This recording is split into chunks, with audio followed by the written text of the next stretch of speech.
Welcome all. This is Dr. Himanshu Agrawal, Associate Professor, Department of Commerce, DN College, Meerut. I brought my new presentation and lecture on attitude measurement and scaling technique only for you. I have followed the plagiarism policies. This is my original and bona fide work. I am assured that you will learn new things.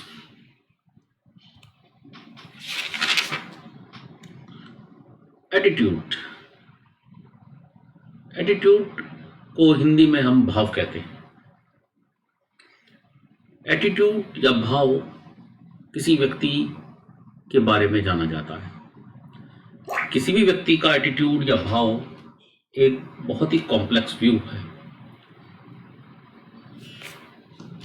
किसी भी व्यक्ति का attitude या भाव एक बहुत ही complex विषय है और इसके विषय में जानकारी निकालना बड़ा मुश्किल और दुष्कर होता है। एटीट्यूड की जब बात की जाती है तो हम सामान्य तौर पर हमारे जो विद्यार्थी हैं वो आपस में बात करते हुए मैंने उनको देखा है कि हमारे दूसरे साथी का एटीट्यूड तो बहुत ही खराब है या वो बहुत एटीट्यूड में रहता है। तो एटीट्यूड में ऐसा कुछ भी नहीं है कि जो नेगेटिव या पॉजिटिव हो। एटीट्यूड नेगेटिव भी हो सकता है और पॉजिटिव भी हो सकता है, परंतु सामान्य तौर पर हम एटीट्यूड का नेगेटिव मीनिंग ही लेते हैं। हम ये मानकर नहीं चलते कि कोई अगर अच्छा कार्य कर रहा है तो उसका एटीट्यूड पॉजिटिव है, इसलिए वो अच्छा कार्य कर रहा है।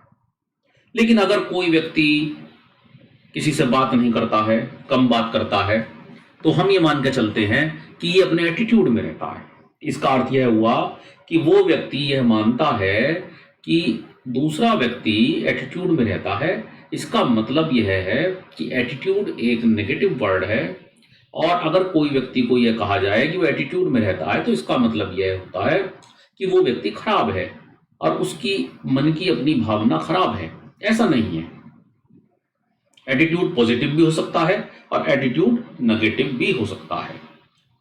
भाव सकारात्मक भाव भी हो सकता है किसी व्यक्ति का और नकारात्मक भाव भी हो सकता है।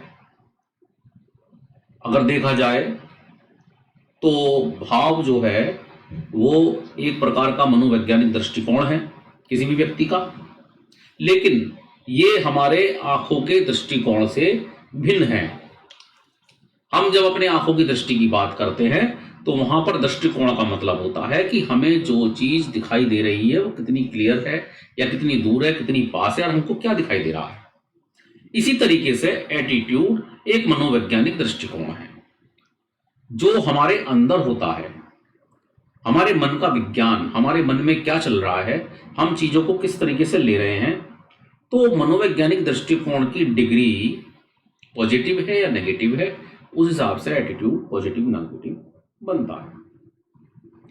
आपको यहाँ स्क्रीन पर इस वीडियो में एक आपको डायग्राम दिखाई दे रहा होगा, एक पट्टी लंबी सी और उसमें एक तरफ माइनस का निशान है लेफ्ट साइड में और राइट साइड में प्लस का निशान है।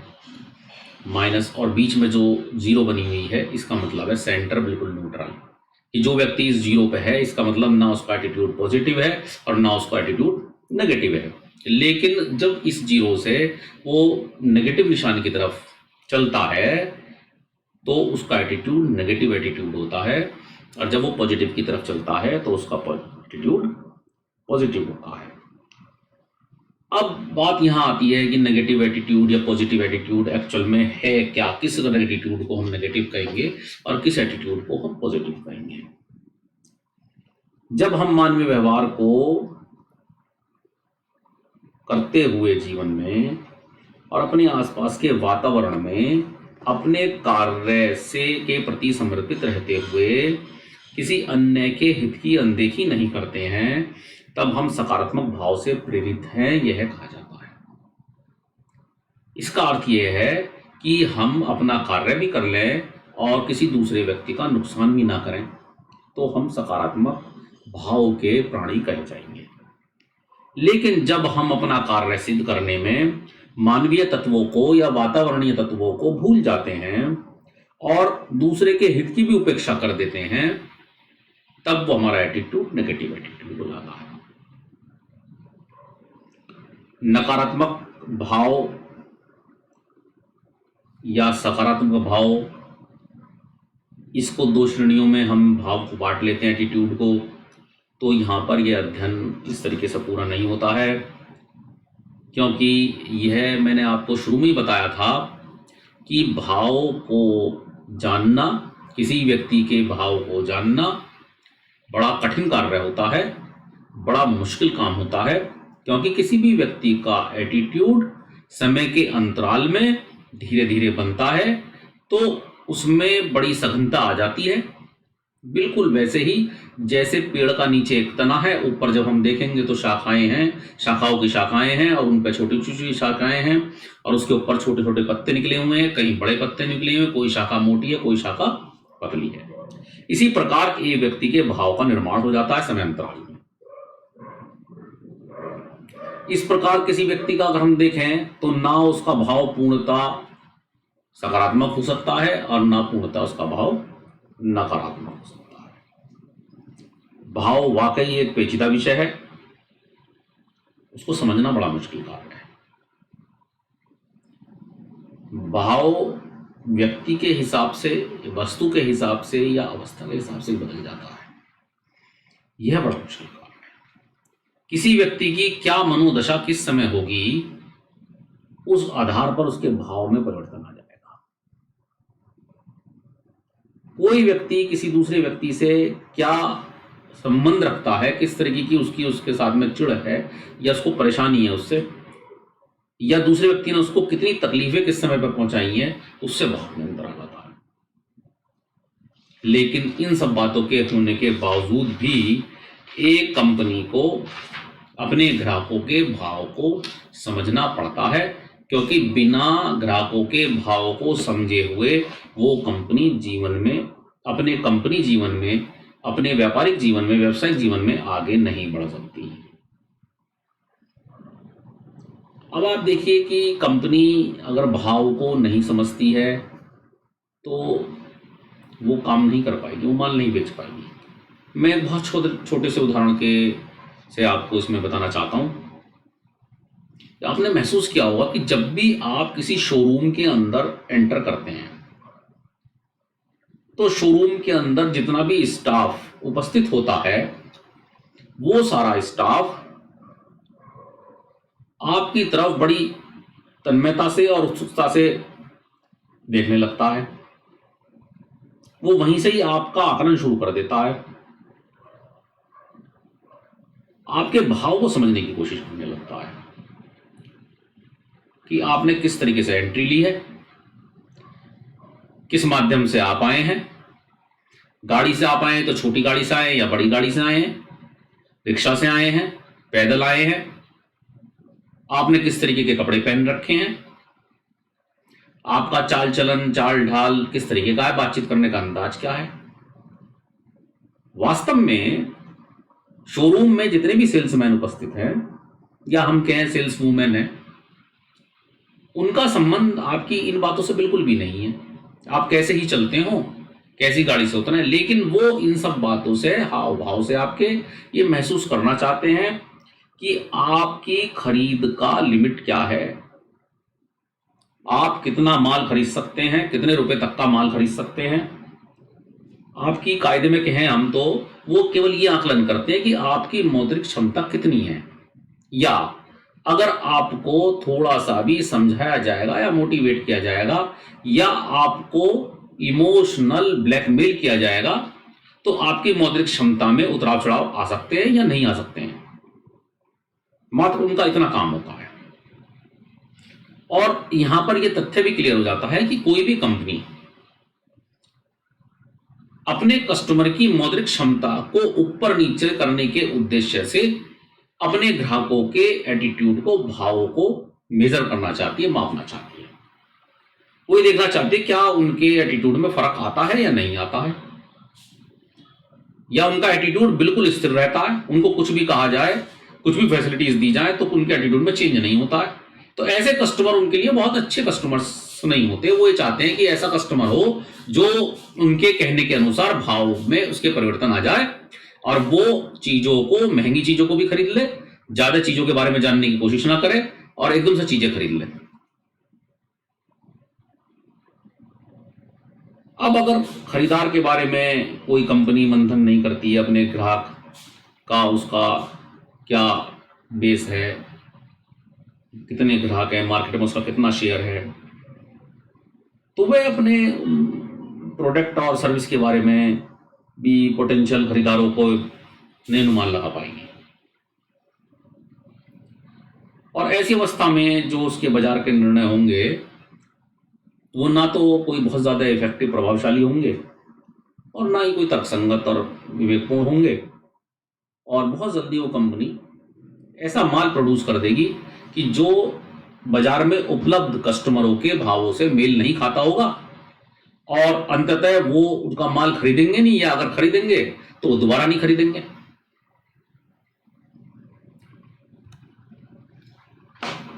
देखिए, मैंने आपको कहा था कि केवल नकारात्मक और सकारात्मक भाव या कंपनी को भाव जानने की आवश्यकता होती है, यहीं पे ये स्टडी खत्म नहीं होती है। इस स्टडी के और बहुत सारे अपने स्तर हैं, हालांकि यहाँ पर ये बहुत ज़्यादा हमने इसको डीपली एनालाइज नहीं किया है, लेकिन एक बहुत स्वच्छ, सुंदर और सटीक भाषा में, एक सिंपल भाषा में कोशिश ये की है कि आप लोग एटीट्यूड के बारे में जानें और अपने सब्जेक्ट में या रिसर्च मेथोडोलॉजी में या अपने काम में कहीं भी आपको ज़रूरत पड़ती है, मार्केटिंग में अगर आप हैं तो आप एटीट्यूड के बारे में जानें, और एटीट्यूड को किस तरीके से हम नाप सकते हैं इसके बारे में जानें।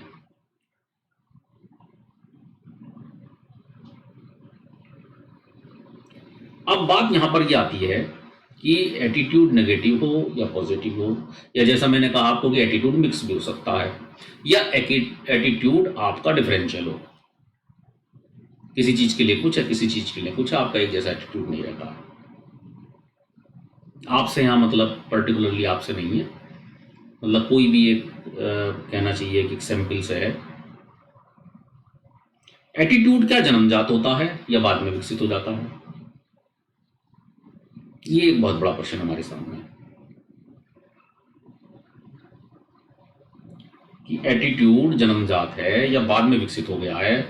एटीट्यूड का क्या की स्थिति है, कैसे बनता है एटीट्यूड?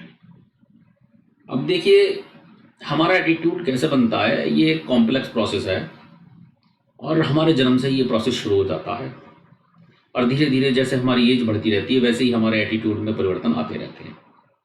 कई बार हमारा एटीट्यूड नकारात्मक होता है तो पॉजिटिविटी उसके अंदर आ जाती है, और कई बार पॉजिटिविटी होती है तो नकारात्मकता आ जाती है। कई बार हमारा एटीट्यूड सामान्य हो जाता है। अब एटीट्यूड के जो घटक हैं, तत्व हैं, हम देखिए यहाँ पर इस स्लाइड में उसका अध्ययन करते हैं। यहाँ मैंने आपको एक डायग्राम के रूप में एक मिक्सचर दिया हुआ है। इस मिक्सचर के अंदर आप देख रहे हैं कि ये कीप टाइप मिक्सचर है। हमने इसके अंदर 3 चीज़ें डाली, और 3 चीज़ें डालने के बाद उनमें से तैयार होकर मिक्सिंग में एक हमें नई चीज़ मिली, जिसको हमने नीचे लिखा हुआ है एटीट्यूड और इवैल्यूएटिव स्टेटमेंट्स और judgements concerning objects, people and events.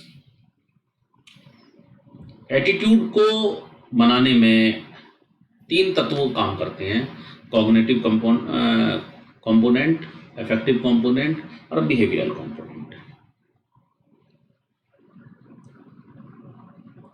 अब इस सबसे पहले हम ये जान लेते हैं कि एटीट्यूड जन्मजात तो नहीं होता है,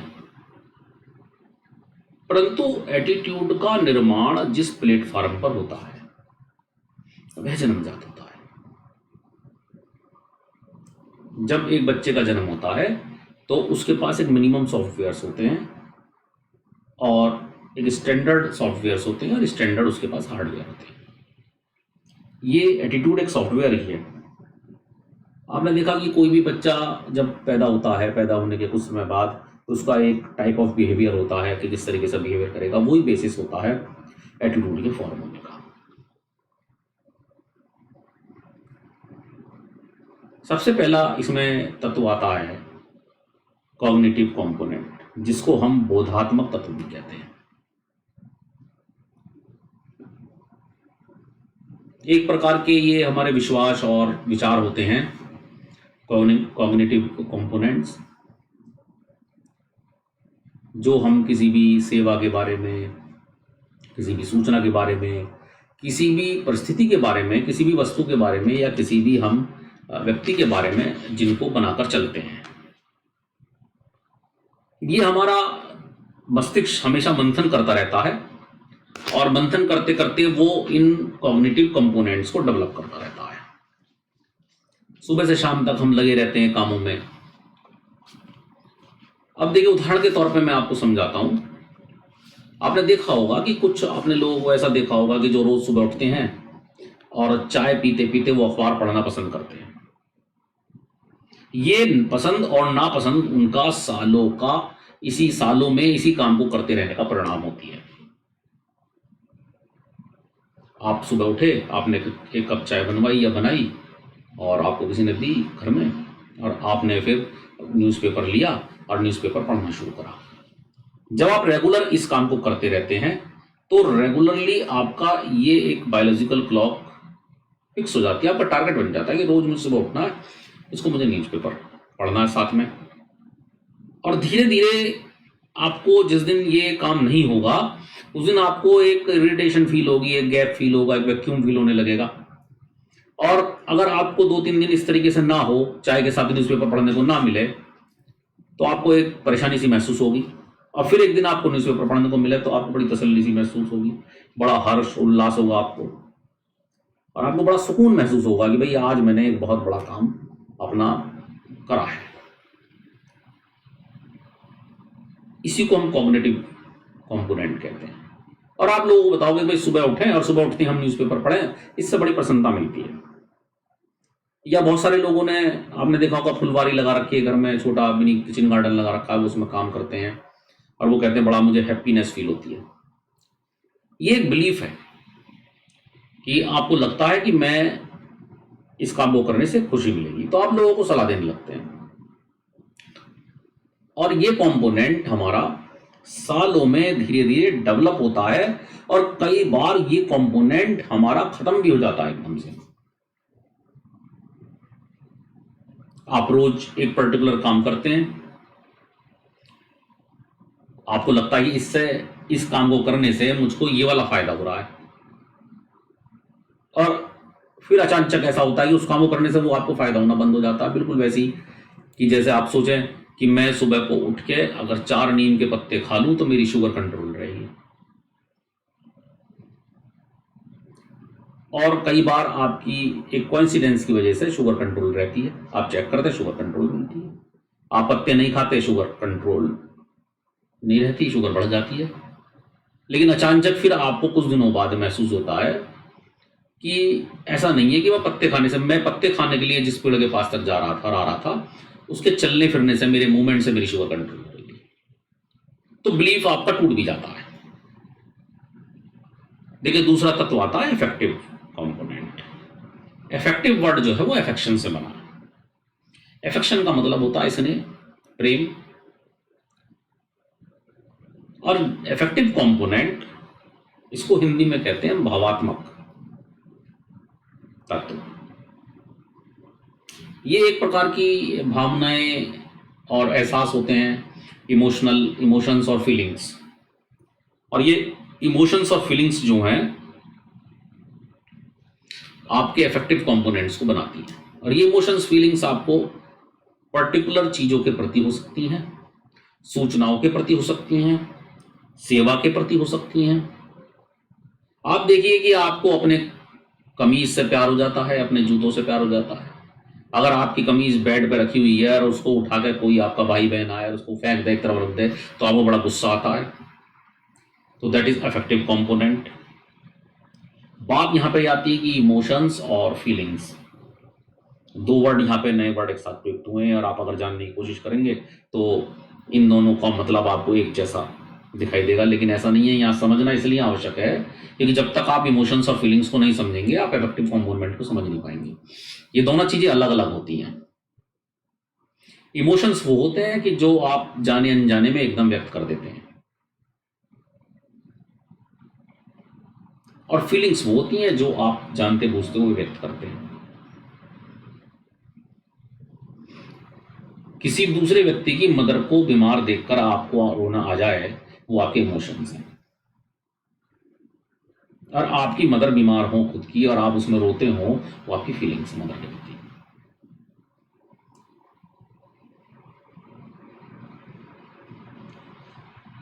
इन दोनों केसेस में जो हमारे अंदर जो चीज़ें डेवलप होती हैं वो अफेक्टिव कंपोनेंट होते हैं। और जब आप कॉग्निटिव कंपोनेंट को डेवलप कर लेते हैं और आपके अफेक्टिव कंपोनेंट उसके साथ जुड़ जाते हैं, तो आपको बहुत सारी चीज़ों से एक रुचि बन जाती है और आप उसको एक ऐसे अंगीकार कर लेते हैं, टेकअप कर लेते हैं जैसे वो आपका बहुत ही इंपॉर्टेंट काम। बिल्कुल वैसे ही जैसे आप रोज गमलों में पानी देते हैं अपने फूल पत्तियों को, और किसी ने आपको महसूस दे कि आपको जरा सी देर हो गई और पानी आपकी वाइफ ने या आपकी बहन ने या आपके भाई ने या आपके बेटे ने दे दिया है, तो आपको बड़ा गुस्सा आएगा कि आप कहेंगे कि नहीं नहीं, ये पानी मैं ही दूंगा और आपको ही नहीं देंगे क्योंकि मैंने इनको बड़े प्यार से पाला है। माता पिता को अपने बच्चों से, बच्चों को अपने माता पिता से, इसी तरीके से कॉग्निटिव और अफेक्टिव कंपोनेंट के साथ में वो जुड़ जाते हैं।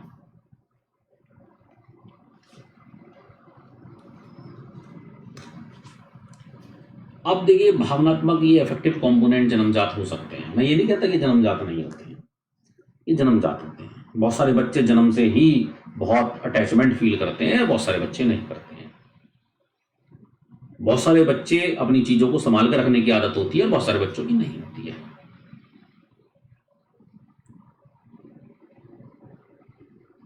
और ये इफेक्टिव कंपोनेंट जब कॉग्निटिव कंपोनेंट से जुड़ते हैं तो एक बहुत ही मजबूत रिश्ता बना लेते हैं। उसको फिर बदल पाना बड़ा मुश्किल होता है।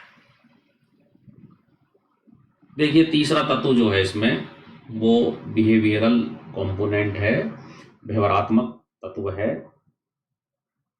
और ये इन दोनों ऊपर वाले कंपोनेंट्स को कंट्रोल भी करता है, इनमें मोल्डिंग भी करता है।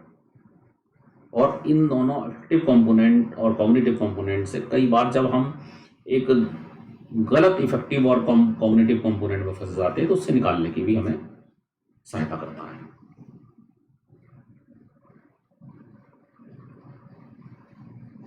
बिहेवियरल कंपोनेंट ये बताता है कि जब आप एक वस्तु, अवस्था या व्यक्ति के साथ में कोई पर्टिकुलर व्यवहार कर रहे हैं तो उसके पीछे आपका इरादा क्या है। आप किसी से नाराजगी दिखा रहे हैं तो उसके पीछे क्या आपका मंशा क्या है, आपकी क्या पीछे बैकग्राउंड क्या है। किसी से आप बहुत अच्छे से बात कर रहे हैं, उसके पीछे आपकी क्या मंशा है, खास तौर पे जहां आपका लगाव या जुड़ाव कम हो।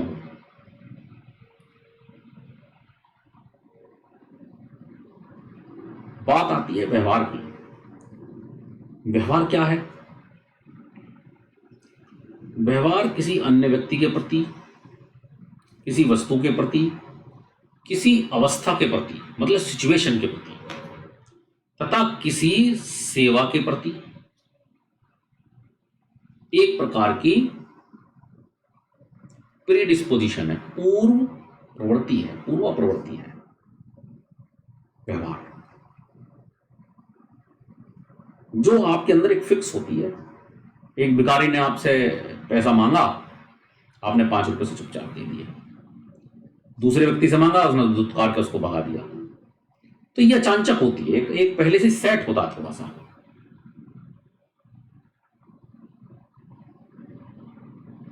ये जो बिहेवियरल कंपोनेंट है, ये मैंने आपको बताया था कि कॉग्निटिव और अफेक्टिव कंपोनेंट के मिश्रण से जो भाव उत्पन्न हो रहा है, जिसे हम कॉग्निटिव अफेक्टिव कंपोनेंट कह सकते हैं या बोध भाव तत्व भी कह सकते हैं, उसको बेस प्रदान करता है, उसको कंट्रोल करता है। और जब ये तीनों कंपोनेंट कॉग्निटिव, अफेक्टिव और बिहेवियरल एक कॉम्बिनेशन में मिलते हैं तो व्यक्ति का अंतभाव बन जाता है, फाइनल उसका एक एटीट्यूड डेवलप हो जाता है। इन तीनों कंपोनेंट में कौन सा कंपोनेंट कितना होगा, इसको समझ पाना, इसको बता पाना बड़ा मुश्किल होता है। ये व्यक्ति की पारिवारिक परिस्थिति, वो किस माता पिता के यहाँ जन्म लिया है उसने, उनकी परिस्थिति, घर में कैसा व्यवहार है उसकी परिस्थिति, वो जहाँ रहता है वहाँ कैसा व्यवहार है उसकी परिस्थिति, बहुत सारी चीज़ें इसके अंदर, इतनी हमारी सामाजिक आसपास की चीज़ें इसके अंदर होती हैं कि हम उन सबको रीड नहीं कर सकते कि कैसे ये व्यवहार उसका बन रहा है। लेकिन हाँ, इतना हमें पता लगता है कि ये सारे जो व्यवहार तत्व हैं, ये सारे तत्व अपने आप में अलग अलग डेवलप होते हैं और फिर इनका कंबाइन एक रूप हमें एटीट्यूड के रूप में मिलता है। वही किसी व्यक्ति का एटीट्यूड बनाता है। तो किसी भी व्यक्ति का एटीट्यूड सही हो या गलत हो, सकारात्मक हो या नकारात्मक हो, पॉजिटिव हो या नेगेटिव हो, उसकी जो परिस्थितियां होती हैं वो उसके व्यक्ति के एटीट्यूड को बनाती हैं। उस व्यक्ति के अपना उसमें कोई दोष नहीं होता। इसमें एटीट्यूड से मिलते जुलते और भी 2-3 वर्ड हैं, जैसे यहाँ पर आप देख रहे हैं एट्रीब्यूट एंड एप्टीट्यूड। स्पेशली मैंने इसके अंदर इसको जोड़ा है पॉइंट को, एटीट्यूड, एट्रीब्यूट एंड एप्टीट्यूड एक जैसे, बिल्कुल एक जैसे दिखने में वर्ड है। एटीट्यूड को हम जो अब तक हमने किया उसको हम एक बार फिर दोबारा से देखते हैं। एटीट्यूड एक व्यक्ति की किसी अन्य व्यक्ति के प्रति, किसी उत्पाद के प्रति, किसी सेवा के प्रति, किसी उत्पाद या सेवा की गुणवत्ता के प्रति या किसी संस्था के प्रति पूर्व प्रवर्तितमक अवस्था है। पूर्व प्रवर्तितमक अवस्था, यह कथन या जो कुछ मैं आपसे ये बात यहाँ कह रहा हूं, यह सिर्फ ये बिल्कुल नहीं करता है कि एक व्यक्ति जिस तरीके से किसी से व्यवहार करेगा, किसी वस्तु के प्रति करेगा, या हाँ हम एक कॉमन रूप से लें, इन सब चीज़ों को ऑब्जेक्ट मान के लें, तो ये उसकी कोई पहले से ही मेंटल रेडीनेस, मतलब वो कुछ सोच के बैठा है, उसको सोच के पहले से ही तय है कि अगर ये ऐसा होगा तो ऐसा करूँगा। इस तरीके से कोई भी व्यक्ति पहले से तैयार होकर नहीं बैठ सकता। ये एकदम से पॉसिबल नहीं है, क्योंकि वो सारी सिचुएशन जो सामने आएंगी उसको पहले से ही कोई भी रीड नहीं कर सकता, उनके बारे में पहले से भी कोई नहीं जान सकता। देखिए, पहला जो इससे सिमिलर वर्ड है वो एट्रीब्यूट है, एटीट्यूड, क्योंकि हमारा यहाँ पर जो टारगेट है वो एटीट्यूड को स्टडी करना है। तो पहला हमारा क्या आता है? एट्रीब्यूट। एट्रीब्यूट क्या है? आपने स्टैटिस्टिक्स में पढ़ा होगा, एट्रीब्यूट गुणधर्म, किसी भी चीज के, किसी भी वेरिएबल के क्या एट्रीब्यूट्स हैं। अब हम एक कोई भी किसी को कंसीडर कर रहे हैं, किसी एक हम सर्विस को या किसी प्रोडक्ट को कंसीडर करने गए या खरीदने गए हैं, उसके बारे में जानकारी ले रहे हैं, मतलब हम उस पर विचार कर रहे हैं। कोई भी आइडिया है, कोई किसी ने हमें कोई बताया कि भाई इस चीज़ की ये क्वालिटी है, इसमें ये अच्छी बातें हैं, उसके बारे में कर रहे हैं। कुछ भी हम जो इस तरीके का विचार कर रहे हैं किसी भी चीज़ के बारे में, उसकी जो मनोवैज्ञानिक, भौतिक और सामाजिक और कार्यात्मक विशेषताएं हैं वो गुणधर्म कहलाती हैं। जैसे हम बाजार में जाते हैं और बाजार में एक पैंट का कपड़ा खरीदते हैं। अब वो जो बताता है कि इस पैंट के कपड़े में खासियत ये है कि इसमें गर्मी में तो गर्म नहीं है ये, और सर्दी में ठंडा नहीं है, दूसरी बात है मुस्ता भी नहीं है, इसकी क्रीज भी खराब नहीं होती है। तो this is the attribute of the product.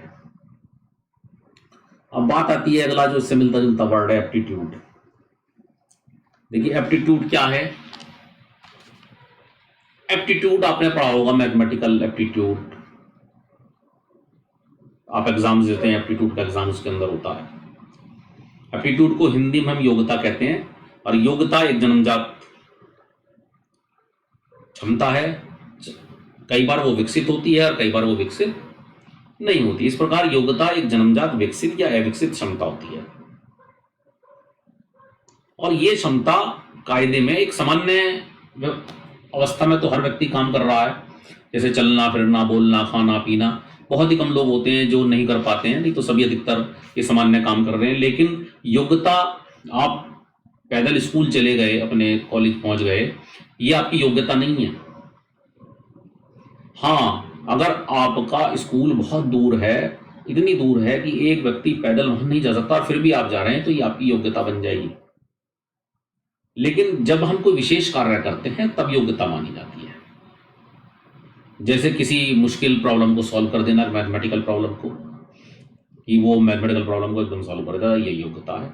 आपने देखा होगा कि बहुत सारे लोग हैं जो जिनकी योग्यता क्या है कि भाई वो आंख बंद करके किताब पढ़ लेते हैं।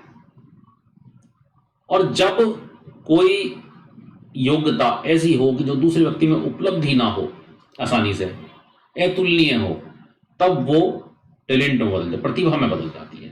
तब उसे क्या कहते हैं हम? प्रतिभा।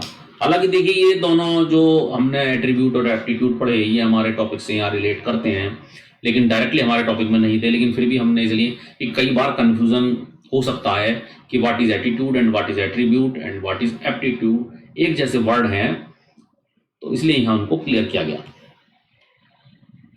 अब बात ये आती है कि आपका एटीट्यूड सकारात्मक है या नकारात्मक है। यहाँ भी ये बहुत महत्वपूर्ण नहीं बन पाता, लेकिन आपका एटीट्यूड नापा जाए, आपका एटीट्यूड किस तरीके से नापा जाए, कैसे जाना जाए कि आपके दिमाग के अंदर क्या चल रहा है, आपके दिमाग की अवस्था क्या है। आप कोई पर्टिकुलर, अगर आपके सामने एक प्रश्नावली लेके उपस्थित हुआ जाता है तो उन प्रश्नों के उत्तर आप किस प्रकार देंगे या आप क्या करना चाहते हैं, तो वो हम एटीट्यूड को नापते हैं, मापना जिसे कहते हैं।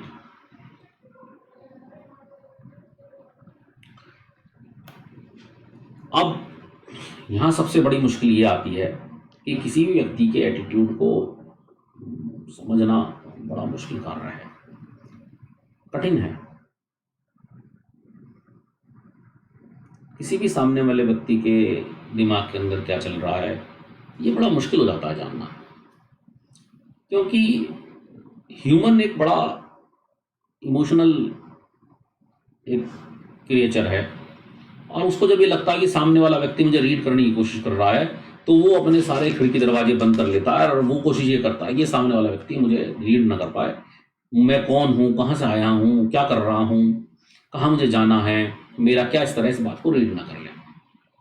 ये एक स्पॉन्टेनियस होता है और कॉशियस हो जाता है आदमी। बिल्कुल वैसे ही जैसे आपको कोई लगातार देख रहा हो तो बड़े आप सचेत से हो जाएंगे और बिल्कुल सचेत होकर बैठेंगे, अपने सामान की निगरानी करने लगेंगे और इधर उधर ध्यान रखेंगे कि कहीं ये मेरा सामान उठा के ना पकड़ने वाला हो। तो आप देखेंगे कि आप उसको अपनी कोई भी बात, आपका मस्तिष्क रोकने लगेगा कि आप उसको कोई भी ऐसी इंफॉर्मेशन ना दे दें कि जो उसके पास ना पहुंचे। और बाई चांस एकदम वो व्यक्ति बस में बैठे बैठे आपसे पूछ लेता कि आप कहाँ जा रहे हैं, तो आप पलट के हो सकता है ये कह दें कि आपको क्या मतलब, आप अपना रास्ता देखिए। तो उस समय भी आपका एटीट्यूड आपको उस बात को बताने से रोक रहा है। अब एटीट्यूड को नापने की यहाँ बात हो रही है, और एटीट्यूड को हम आगे जब पढ़ेंगे तो आपको महसूस होगा कि हम एटीट्यूड को नाप भी सकते हैं। लेकिन किसी भी व्यक्ति के एटीट्यूड को जिस पॉइंट ऑफ टाइम पे नापा जा रहा है और उसके बाद दोबारा वो जो रीडिंग आई है, उस रीडिंग को अगर हम ये सत्यापित करने लगे कि ये रीडिंग कितनी है, कैसी है, सही है, गलत है, तो इस बात को सत्यापन करना बड़ा मुश्किल कार्य है। इस बात की गारंटी नहीं दी जा सकती कि आपके सत्यापन में वो बात सही निकले या गलत निकले।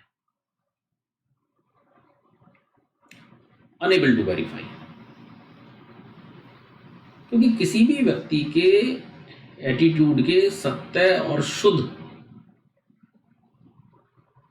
मापने में कई सारी चीजों का योगदान होता है। उस व्यक्ति की जिसका हम एटीट्यूड नाप रहे हैं, उसकी शिक्षा कितनी है, उसकी आयु कितनी है, उसके विश्वास क्या क्या हैं, उसका अपना अनुभव क्या है, वो उसका जेंडर क्या है, उसका पेशा क्या क्या काम करता है, वो उसका धर्म क्या है, और उसका एप्टीट्यूड क्या है, उसकी अपनी प्रतिभा या योग्यता क्या है,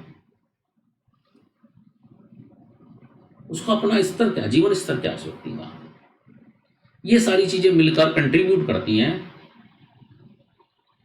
किसी भी व्यक्ति के एटीट्यूड में और उस विंडो में, जिस विंडो के थ्रू हम उस व्यक्ति का एटीट्यूड नापेंगे।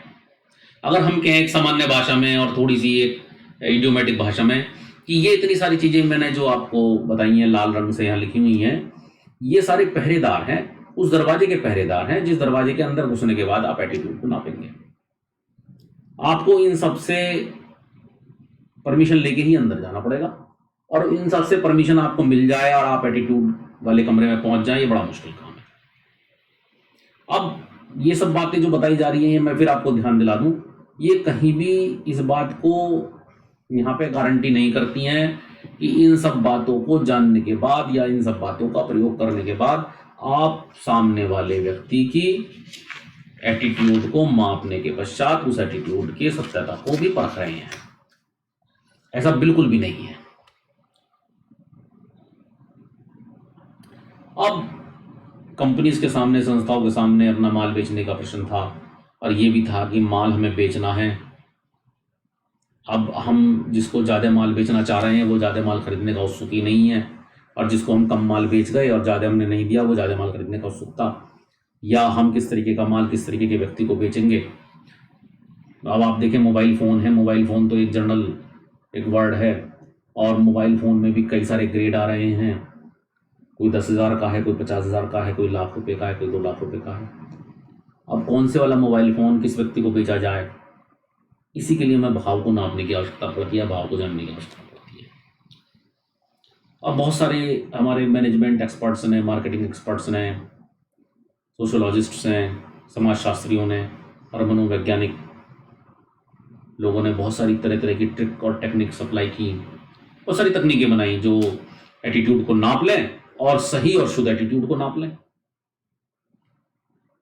लेकिन वो धीरे धीरे सब फेल होते चले गए और हम एटीट्यूड को नहीं नाप पाए। और एटीट्यूड को नापने के लिए कोई यंत्र तो नहीं बना, और कुछ हम अपनी लेखनी के माध्यम से, कथनों के माध्यम से या प्रश्नावली के माध्यम से, तो लोगों ने बहुत कोशिश करी कि हम प्रश्न पूछेंगे, घुमा फिरा के प्रश्न पूछेंगे। अब जैसे मैं आपको छोटा सा एग्जाम्पल में अक्सर बताता रहता हूं कि अगर हम किसी व्यक्ति से पूछने लगे हैं कि भाई आपकी आय कितनी है,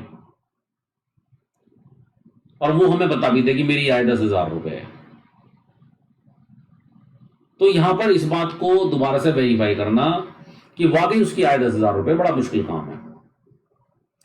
लोगों ने कोशिश करी, बहुत सारे मनोवैज्ञानिकों ने, कि उसकी आय को जानने के लिए हम दूसरे तरीके लगाएं, उससे डायरेक्ट आय के बारे में पूछे ही ना। लेकिन वो क्या था कि जितने क्वेश्चंस होते गए उतना इरिटेशन बढ़ता चला गया, और इरिटेशन होने की वजह से जो उत्तरदाता था, जो प्रत्यार्थी था, उसने जवाब देने से मना कर दिया। रेस्पोंडेंट, उसको हिंदी में हम प्रत्यार्थी कहते हैं, प्रत्यार्थी कहते हैं उसको, उसने हमको जवाब देने से मना कर दिया। तो अल्टीमेटली ये एक्सपेरिमेंट हुआ और ये अनुभव निकला कि उत्तरदाता या प्रत्यार्थी से हम जितने कम मात्रा में प्रतिक्रियाएं लेंगे उतना ज़्यादा उसका दिमाग शांत रहेगा और उतना ज़्यादा अच्छी तरीके से वो जवाबों को या उत्तरों को दे पाएगा।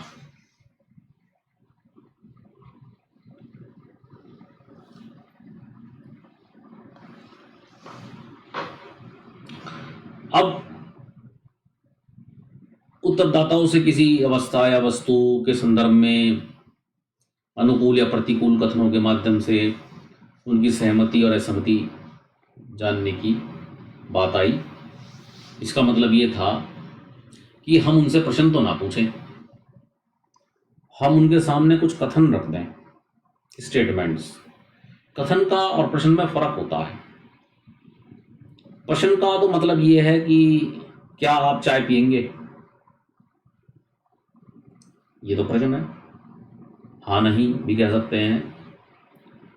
अब आपको हाँ नहीं में बात नहीं बांटनी, आप चाहते हैं कि आपको सीधे सीधे उत्तर मिल जाए। तो आपने पूछा चाय आपको पसंद है, तो अब चाय आपको पसंद है तो इसमें एक अफर्मेटिव बात है, इसमें कोई क्वेश्चन नहीं है कि क्या आप चाय पिएंगे, वो वाली बात नहीं है। या आपने ये स्टेटमेंट रखा है कि चाय पीना सेहत के लिए अच्छा होता है, तो उससे व्यक्ति अपनी इनर सेल्फ बताएगा ज़्यादा अच्छी तरीके से प्रश्न के बताने के बाद, प्रश्न पूछने के। क्योंकि ये तो एक छोटा सा एग्जाम्पल है, और डिफिकल्ट प्रश्न हो सकते हैं जिनका जवाब हर कोई शायद हो सकता ना दे, लेकिन हम अपने जवाब को लिमिट करते हुए और सामने वाले को, तो हमने क्या करा, कुछ स्टेटमेंट्स बनाए, कुछ अनुकूल स्टेटमेंट बनाए और कुछ प्रतिकूल स्टेटमेंट बनाए, और कोशिश ये करी कि व्यक्ति जो उसमें उत्तर दे वो सहमति और असहमति के बेस पे दे कि मैं इससे सहमत हूं या मैं इससे सहमत नहीं हूं, तो ज्यादा अच्छा रहेगा। और ये वाली बात काम भी कर गई और लोगों ने इस प्रश्नों के उत्तर भी देने शुरू कर दिए, और अंततः ऐसा हुआ कि फिर इन्हीं तरीके से मापनियां बनाई गई, स्केल्स जिन्हें कहते हैं। स्केल्स एक तरीके की टेक्निक है, या एक हम ये कहें कि एक यंत्र है, और ये एक कागजी यंत्र होता है, कागज पे कुछ प्रश्नों के माध्यम से बनाया जाता है, इसमें कोई मैकेनिकल कोई यंत्र नहीं है, और स्केल एक तरीके का यंत्र है और जिसके बेस पर हम लोगों के एटीट्यूड को मेजर कर लेते हैं। और ये यंत्र हमें ये बताने में हेल्प करता है, या हम कहें कि हम इस यंत्र के माध्यम से ये मान्यता लेके चलते हैं कि व्यक्ति जब किसी वस्तु या किसी अवस्था या किसी अन्य व्यक्ति को कंसीडर करेगा तो उस व्यक्ति का एटीट्यूड कुछ ओपिनियन देगा और कुछ डिसीजंस देगा। मतलब उसके कुछ तो मत होंगे कि हाँ ऐसा होना चाहिए या नहीं होना चाहिए, लाइक या डिसलाइक, और कुछ डिसीजंस होंगे कि नहीं मैं इसको बिल्कुल पसंद नहीं करता। तो इन स्किल्स के माध्यम से हम इस लेवल पर पहुंच जाएंगे और हम किसी दूसरे व्यक्ति के एटीट्यूड को नापने में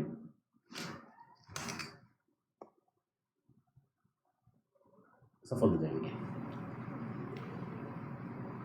देखिए, अब ये मापनियां तैयार हो गई, स्किल्स तैयार हो गए, स्किल्स के भी कई भेद आए कि किस तरीके के स्किल होंगे, किस तरीके से हम इन एटीट्यूड्स को नापेंगे या इसको स्किल्स को किस तरीके से काम लेंगे। अब स्केल मापनियां जो बनाई गई और मापा गया, जो मापने की प्रक्रिया हुई, वो एक लगातार चलने वाली एक प्रक्रिया व्यवस्था थी जो बिल्कुल लगातार चलती रहनी चाहिए, क्योंकि एटीट्यूड चेंज होता रहेगा और हम उस एटीट्यूड के बदलते एटीट्यूड को हम अगर रेगुलर प्रक्रिया नहीं चलाएंगे तो हम उसको डिफरेंशिएट नहीं कर पाएंगे और हम बीच में गैप कर जाएंगे। हमें ये नहीं पता लगेगा कि एटीट्यूड किस प्रकार से बदल रहा है और आगे भविष्य में किस प्रकार बदल सकता है। देखिए, विद्वानों ने जो स्केल्स बताए हैं वो 4 प्रकार के स्केल्स बताए। नॉमिनल स्केल, हिंदी में इसको संज्ञात्मक स्केल भी कह देते हैं। ऑर्डिनल स्केल, कर्मात्मक मापनी हम कर्मात्मक स्केल भी कह देते हैं। इंटरवल स्केल, अंतराल मापनी कहते हैं। और रेशियो स्केल, अनुपात मापनी भी कहते हैं। इनका एक कंसेप्चुलाइजेशन यहाँ पे आपको मैंने दिया है और हम इसको 4 अलग उसमें हम इसको स्टडी करेंगे। अब देखिए, यहाँ पर इनका डायग्राम है चारों स्केलों का। इस डायग्राम के माध्यम से आपको करीब करीब सारी बात समझ में आ जाती है, लेकिन फिर भी आपको आगे के पेजेस में, अब देखिए ये जो स्केल्स हैं हम इनको 2 भागों में बांट सकते हैं, क्वालिटेटिव और क्वांटिटेटिव। जो पहला नॉमिनल स्केल है ये क्वालिटेटिव स्केल में आता है और बाकी सारे क्वांटिटेटिव स्केल में आते हैं। देखिए, पहला स्केल नॉमिनल स्केल, इसमें आप 3 कंट्रीज के झंडे देख रहे हैं, तो ये 3 कंट्रीज अलग अलग हमने इनको इन झंडों के माध्यम से इनकी श्रेणी कर दी। एक अमेरिका का, एक ब्रिटेन का है और एक भारत का झंडा है। तो तीन अलग अलग कैटेगराइजेशन हो गए और इस तरीके से हम 3 देशों के बारे में जान सकते हैं। यही नॉमिनल स्केल है। इसी तरीके से हम जेंडर को कह देते हैं, फर्स्ट, सेकंड और third. First male, second female, third common gender या ट्रांसजेंडर। तो ये इस तरीके से हम जेंडर को बांट देते हैं, नेशनलिटी को बांट लेते हैं। तो ये नॉमिनल स्केल है। ये बिल्कुल आपको एक तरीके से कैटेगराइजेशन करने के लिए है। देखिए, सेकंड आता ऑर्डिनल स्केल, क्रमात्मक मापनी जिसे कहते हैं। जब हम रैंक देते हैं, रैंक हम देते हैं गुड, बेटर और बेस्ट। जब हम ये रैंक देते हैं तो ये हमारी ऑर्डिनल स्केल। जैसे 2 तरीके के आप सामने देखिए, 2 घी बने हुए हैं, एक लोकल घी है और एक ब्रांडेड घी है। तो बढ़िया और घटिया का ये ब्रांडेड घी, पतंजलि का घी का फोटो लगा हुआ है, तो पतंजलि का घी बहुत बढ़िया घी है और ये लोकल एक घी है, ये बेकार घी है या हम इसको नहीं खरीदना चाहिए, या दो अलग अलग हैं, हम कोई जो चाहे वो खरीदें, लेकिन हमने रैंकिंग के आधार पर, उनकी क्वालिटी की रैंकिंग के आधार पर इसको हमने नाम दे दिया। इंटरवल स्केल,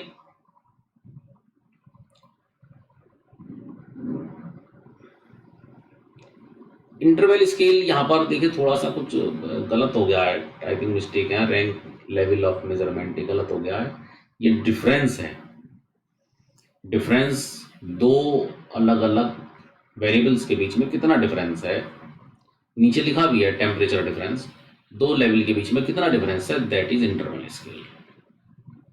देखिए एक टेम्परेचर नाप रहे हैं, एक नीले रंग में बना हुआ है ठंडा, एक लाल रंग में बना हुआ गर्म। इसका अर्थ ये है कि टेम्परेचर में 2 डिग्री अलग अलग हैं, डिफरेंस है, पहले कम था अब ज़्यादा हो गया। ये दिस इज इंटरवल स्केल, कि एक समय पर इतना था, दूसरे समय पर इतना हो गया। चौथा रेशो स्केल। रेशो स्केल तो बहुत इंपॉर्टेंट है।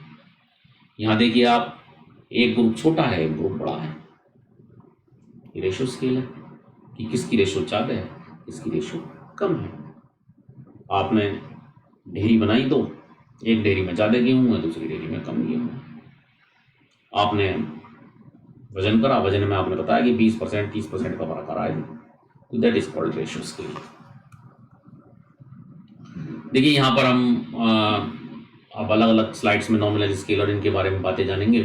नॉमिनल स्केल मैंने आपको बताया था कि कैटेगराइजेशन का स्केल है, हम इसमें लेवल लगाते हैं कैटेगराइजेशन के, और रेस्पॉन्स ऑफ पर्सन्स ऑब्जेक्ट्स के बारे में कैटेगराइज 1 2 3 4 कर दें, या ये महिला ये पुरुष, इस तरीके से कैटेगराइजेशन कर दें। वस्तुओं के बारे में कैटेगराइजेशन कर देते हैं, है ना, तो वो हमारा नॉमिनल स्केल बन जाता है।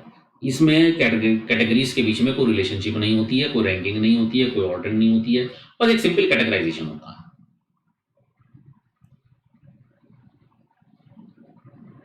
ये स्केल सोशल क्लास में, लाइक डिसलाइक में, यस नो में, मेल फीमेल में, इस तरीके से बांट देता है लोगों को। बस जैसे हम कहें कि ये क्रिकेट की टीम है और ये वॉलीबॉल की टीम है, नथिंग एल्स। इसके अंदर जो स्टैटिस्टिकल ऑपरेशन है वो काउंटिंग का ही है केवल। एग्जाम्पल्स आप देखिए, players in the team, cards in A deck. भाई आप देख सकते हैं कि ये जो है ये हार्ट है, ये ब्रिक्स हैं, ये स्पेड है। कलर्स ऑफ ट्रैफिक लाइट बहुत बड़ा एग्जाम्पल है, green, red and orange, yellow. Students in the class 1 2 3 4 5 6 7, number of tables और चेयर्स इन ए क्लासरूम या room, zones in colony or an organization।